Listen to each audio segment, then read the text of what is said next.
All right, guys, let's get it started slowly. Yeah, first of all, thank you so much for being here today. That means a lot to me. I'm very excited to spend the next hour with you guys to talk about growing your business with YouTube ads. So before we start though, I'm curious, how many of you are already running some sort of ads, Facebook, TikTok, whatever? That's what I was thinking, yeah. Who is on YouTube ads already? Cool. And who's planning to go on YouTube ads? I will try my best to convince you. Cool, thanks for letting me know. A little bit about myself. I joined the DC in 2016. That was with a startup called AMZ Tracker. You might know about Travis Jameson. Basically, I joined AMZ Tracker in February, and they opened up this whole new world to me, the DC. And I joined back then in my first conference here, 6 years ago, as a volunteer.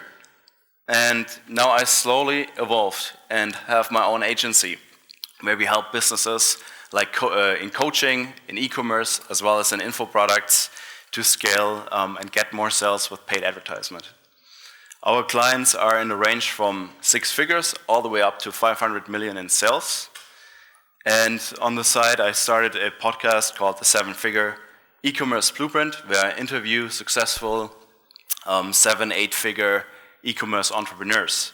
I'm also in the planning of starting an an info product as well as a coaching podcast soon. If you know anyone or if you run your own e-commerce business in the 7-8-figure range, I'm also looking for some guests that I can interview. Just in case, feel free to talk to me. Just to pick a few services, we do a lot of them, a lot of ads, but today I'm going to focus on Google with YouTube. We also do Facebook, TikTok ads, even all the way up to Baidu ads in the Chinese market. And yeah, as I said, I hope there's something for you today that you can take away and implement eventually into your business. So my talk is going to be about 3 main points, 3 concepts here. The first one, I want to show you why YouTube ads can work for your online business. The second thing is a lot of people might think, oh, I need to spend so much in producing the ad, in running it, and having it on the platform. I want to show you a few examples why that is not the case, or it doesn't need to be the case. And also the third part is you don't have to test everything. So, before we start, or when we start with YouTube ads, the power of video ads. So when you remember your childhood, you can probably remember 1 or 2 ads in the past. For me, it's, for example, the famous Coca-Cola advertisement with those red trucks, the jingle that comes with it, and so forth. I know maybe in every region, if you're in the States or in Europe, might be different variations of that, but I believe every one of you has some memories to those old TV ads. And the reason why they are so strong is because they are talking to multiple senses. You have you see the ad, you hear to it. It creates memories getting stored in your brain way deeper than just a simple text ad and whatnot. So nowadays also YouTube is kind of replacing TV almost. A lot of people, when they go on YouTube and actually see an ad, it kind of has the same power like when we were used to watching those TV ads. And it's almost in the sense. Now, since so many of you guys are in Facebook already, there are some major differences. So what I want you to do is like just imagine a town. If you are on Facebook or if you go to Facebook, usually you want to socialize. It's just like in the DC when you go later to the Junto or yesterday at the other Scott's meetup. You just want to catch up with the latest gossip. You want to talk what's going on and so on. So when you're advertising on Facebook, what's important is to go there and interrupt those people. You can only target them by interests and try to place your product, your service accordingly. YouTube, on the other hand, not always, but a lot of times people use it as their library. They go there to check out, they want to seek specific information, how to, and so forth. So on YouTube, you have this added layer, which is also contextual targeting. Contextual targeting with keywords is one of the highest forms of targeting, because you can target someone right in the moment when they are looking for your product, for your service. And you can show them a respective ad to stimulate them. So I brought here some examples.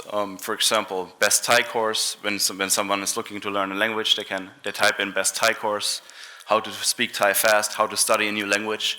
You can show your ad to those people. So to sum it up, Facebook is interest targeting primarily. With YouTube, you can add also intent targeting, which is very powerful. You also have a few other remarketing options as well with YouTube, but we can talk a little bit more in the Q&A about it. There are some major differences as well with the metric. So you might have seen videos on Facebook that went viral and generated thousands of views and whatnot. You need to know that Facebook is measuring a view when someone is looking the ad for 3 seconds and more, or someone who's clicking on the ad. For YouTube, on the other hand, it takes 30 seconds, and only from 30 seconds above, it will be counted as a view. So that's a way larger span for engagement, measuring the engagement here. Another big difference is that Facebook, you have like a supplementary ad copy that comes with it. So there's not that much focus on the video like with YouTube, where you only primarily have the video and you have like a call to action button as well. So that means basically a shitty ad on Facebook can still work if your ad copy is compelling enough. And you should keep that in mind when you run YouTube ads.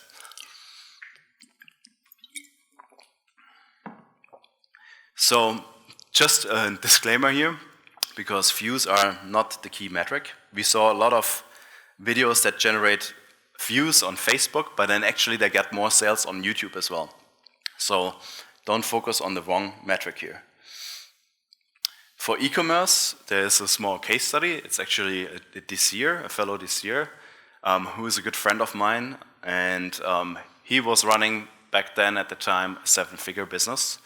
Then the famous iOS update came, and his Facebook ads basically crashed. I think some of you might relate to that scenario.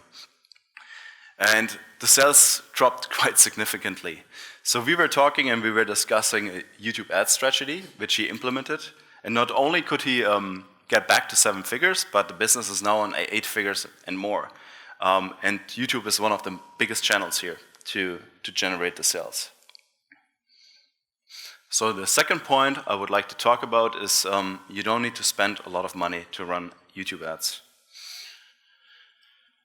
So basically, we have seen amongst our clients that really low budget produced ads, they're generating quite the best results. And I will show you an example in a little bit. Just hope my Wi-Fi is now stable. Okay, yeah, perfect. So you don't have to put too much emphasis into building out this ad. When do you have to actually pay with YouTube? What I just mentioned, and I just gave you this engagement metric with views. So YouTube won't be charging you up until 30 seconds, which is quite significant. You might see those ads when you go to YouTube, and in the first 5 seconds there's a skip button. If a person is clicking on skip, you don't pay for this ad, even up to 30 seconds. You only pay 30 seconds and above, and if someone is clicking actually on your call to action button. So that's actually quite important to know, because you can play with your ad in those first 20 to 25 seconds. You want to qualify your target audience so that you make sure that everyone who is actually watching more than 30 seconds is actually a qualified prospect. And you want to filter out everyone else so you don't have to pay for anyone that is not qualified. Once they watch 30 seconds, it's also called, it will be also measured as the view rate here. And then if you see here this image that I posted, I'm talking about primarily here in this presentation about in-stream ads. Those are the ads if you want to watch a video and they pop up. And they have the skip button that I just mentioned. They have this call to action here. And yeah, that's the ad that I'm talking about. So, Lindsay is a client of ours. She's the founder of All Ears English, a fellow this year. She couldn't make it. She just got married. She had like 2 honeymoons, and I think she's now about to get to her second honeymoon to Argentina.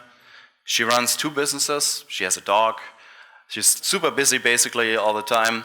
She runs, and I need to make a shout out here, the All Ears English podcast, where they are teaching people with info products on how to speak better English. I might should take this course as well. Let's see how it goes. But with her, she basically spent around 20 minutes for the scripting and a couple of more minutes for the recording. I want to show you here really quickly how that looks like. Lindsay here from All Ears English. Do you want to pass the IELTS exam? It's not easy. There are tricks and traps everywhere. So I want to invite you to take our free score quiz so that you can understand what score you would get if you took the exam tomorrow. All of our successful students like Livia, Nikolai, Lucia, and Mava have all started by taking this quiz, and then they followed our daily study plan. So go ahead and get started now with our free IELTS score quiz. I will see you there. So as you see, really simple. There was not a lot of text that she had to produce here. And also this is a top of the funnel ad. That means what you just saw, we were sending people to a quiz and we want to get them to convert. And this ad was just started at the beginning of October or a little bit before that. And it's right now creating conversions at $3. Already 150 conversions at a price of $460 in ad spend. And this CPA will continue to go down because it's just started to get optimized and whatnot. But this is what you can achieve, for example, with a simple ad like this. So you don't have to test everything. Some of you might be totally overwhelmed because there's just so many things that you can test with ads in general or with any marketing channel that you want to apply to your business. I want to give you a little bit of a prioritization so you have the 80-20 there and how to go forward. So a few things only matter. Of course, obviously your offer is the core part. Also how you structure the landing pages, how you have your ad copy there and whatnot. That's the biggest part. I won't be digging into that too much right now in this conversation. There's a book from Alex Hormozi, one of the gurus I've been hearing a lot during this conference already. The book is called The $100 Million Offer, which I highly recommend to check out. Today I will be digging in a little bit deeper into the ad creative itself. And then there is audience and the targeting. But I just want to say that YouTube is such a visual medium. I will be focusing rather here on the creative part than on the targeting, also given the 1 hour that we have to make it most valuable to you. However, if you have any questions after this talk, please feel free to ask me about those other points. As a general rule, one of my mentors, he's running one of the biggest YouTube agencies out there. He has been doing some research and he recommends ads less than 1.5 minutes, ideally around the 1 minute and 20 seconds mark. So very simple concept here of the ad. You want to have a hook to catch someone's attention right away. You want to have a body. The body, I will tell you a few frameworks that you can test. So it's one of the most important parts to have like different concepts that you can test quickly there. And then there's the CTA, how you pitch your product and create a little bit of urgency and scarcity at the end. So what is a great hook? A phrase that catches the attention in the first 5 seconds. It will also directly qualify your target customer or your customer avatar. As I already mentioned, then after 5 seconds to 25 seconds, it's really important to talk to the right demographic, to show them that the ad is for them, to also disqualify non-prospects or non-ideal prospects. And you should also immediately speak to what they're looking for, their desire, and offering that in this ad. There are some concepts here, starting out with a founder story, where you can basically sit there, or someone in your team, or your co-founder, and you talk a little bit about your business, and you give some background information. How you get started, what is the mission of your business, and how those products can fulfill the desire of your clients. Then, what we also saw partly with Lindsay, she is testing, or she's using client testimonials, user-generated content. Of course, I highly encourage all of my clients to have a process in place to keep on taking customer client videos to have them in the ads as well. So then you can also have like a simple product or service presentation and always try to sell the next step in the funnel. There is also a little bit more complex framework, and I actually have a cheat sheet later that is giving you more information in detail, plus a couple of questions that you can use if you're about to script your own ad creative. So the concept is called Educate. It was popularized by Tom Breeze. It's called AIM, difficulty, understanding, credibility, action plan, teach and exit. So again, with AIM, targeting the people, difficulty, you want to show the pain point, show the obstacle. You want to understand, that means you want to put yourself into the shoes of your customer, that you emphasize with them. You show a little bit credibility, even if it's just in the B-roll, that you show, for example, if you gave a talk at a conference, that you show them that you have like some credibility there. You have some action plan, so what can they expect? You teach them a thing, and then you exit. As I said, later I can give you a sheet on that. So, with a call to action, it should be very simple. The next steps, for example, go to that page, sign up, and you will get access to X offer. So if that's a cheat sheet, a quiz, or some kind of value add that you can give. It depends on your funnel. With e-commerce, you might have a product that you want to sell. So what are good metric to measure here? So probably when you're starting out, you don't have a lot of the main metric here, which is conversion or cost per conversion. If you have that, it's ideal, of course, because that's immediately giving you insights on how the ad is performing on your ROI.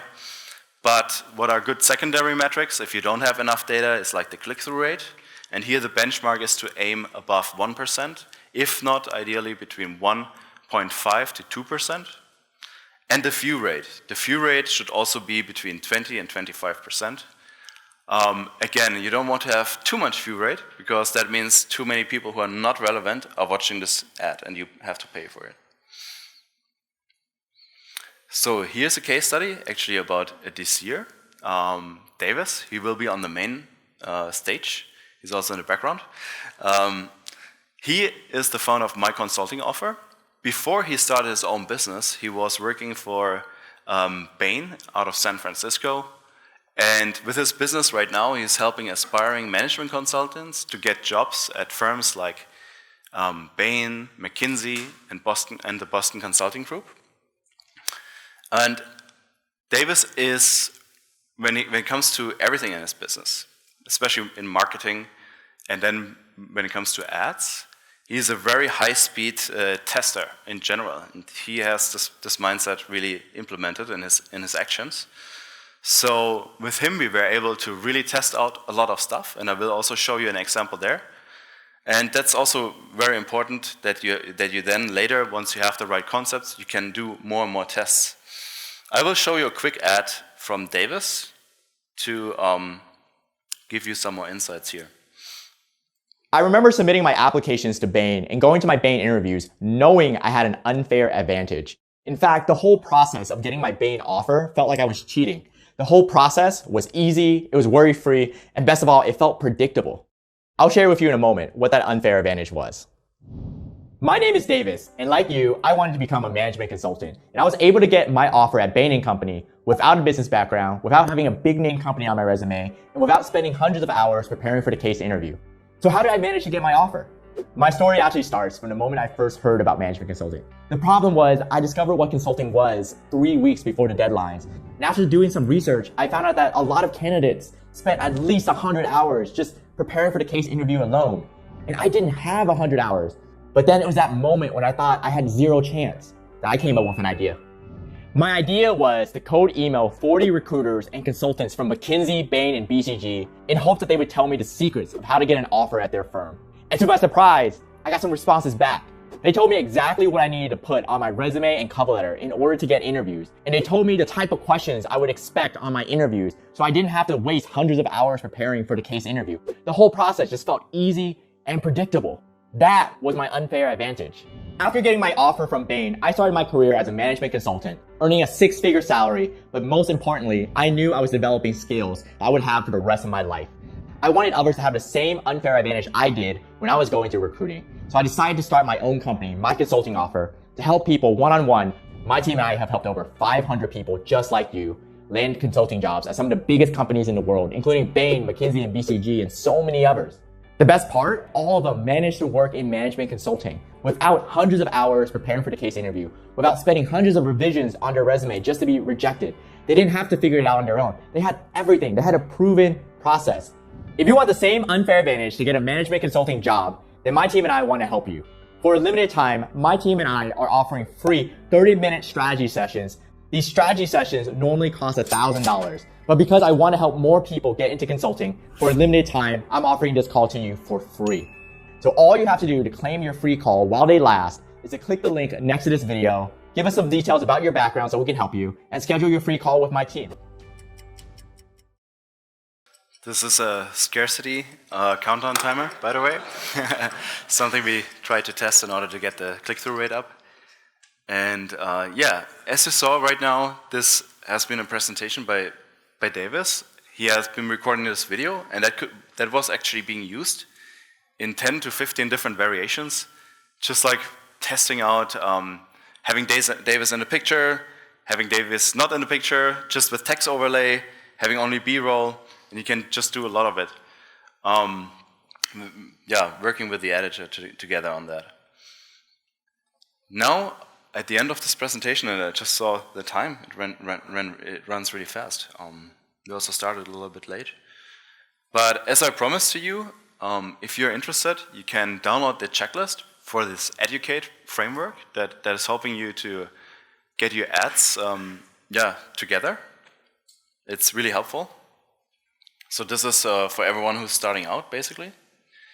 And also, what I wanted to offer in order to get some value back to the DC, because I got tremendous amount of value out of it. If you have any questions right now, and you're already running on Google, and you have an ad spend of at least 3K, because that's important to have some data, plus the tracking is right and whatnot, we could also give you help with a free audit to find out where you maybe have opportunity or using YouTube on top. This is a short-term offer for the first 15 people, and only until DCPKK is over. Yeah, so this will be the same talk. It just got opened yesterday for a workshop. So just to give you a shout out here, a heads up, this will be exactly the same talk because it's just so short notice. So if you want to check out other workshops, that's fine. Just want to give you a heads up here. All right. Thank you.